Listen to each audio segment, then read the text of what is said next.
جسمانی امراض پرہیز سے جاتے ہیں اور روحانی امراض پرہیزگاری سے۔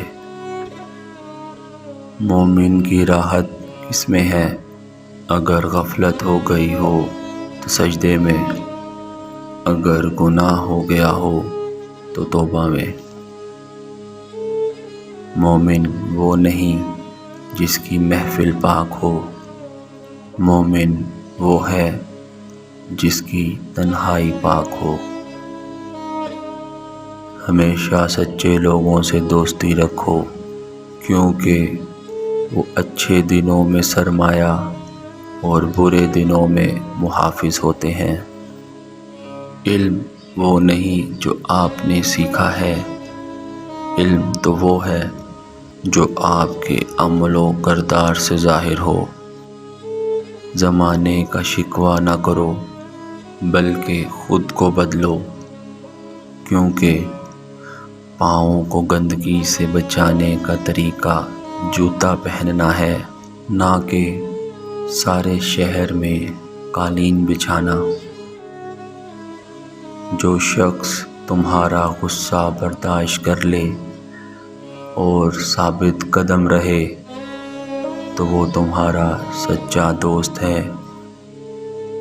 علم کا ایک قطرہ جہالت کے سمندر سے بہتر ہے، اور عمل کا ایک قطرہ علم کے سمندر سے افضل ہے۔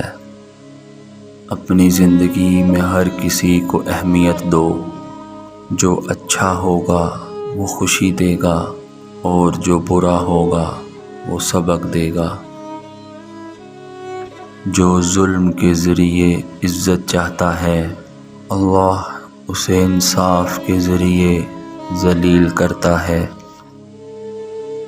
کسی کو تم دل سے چاہو اور وہ تمہیں ٹھکرا دے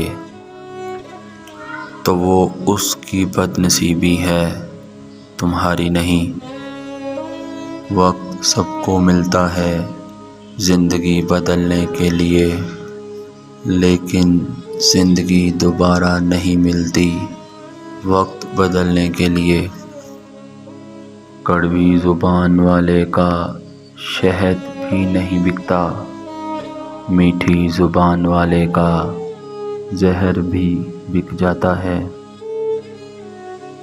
رشتوں کی خوبصورتی ایک دوسروں کی بات کو برداشت کرنے میں ہے۔ بے عیب انسان تلاش کرو گے تو اکیلے رہ جاؤ گے۔ جب کسی ضرورت مند کی ضرورت پوری کرو تو فخر نہیں، شکر کرو کہ رب نے اس قابل بنایا کہ اس کی عطاؤں کو اسی کی مخلوق میں تقسیم کر رہے ہو۔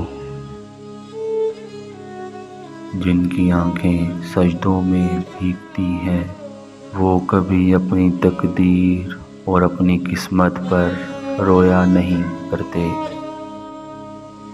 اللہ سے محبت کرو، وہ آزمائش تو دیتا ہے مگر آزمائش میں تنہا نہیں چھوڑتا۔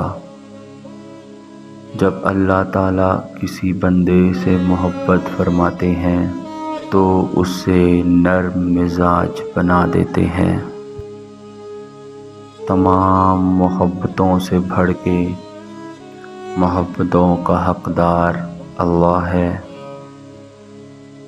میری غفلتوں کی بھی حد نہیں، تیری رحمتوں کی بھی حد نہیں۔ نہ میری خطا کا شمار ہے، نہ تیری عطا کا شمار ہے۔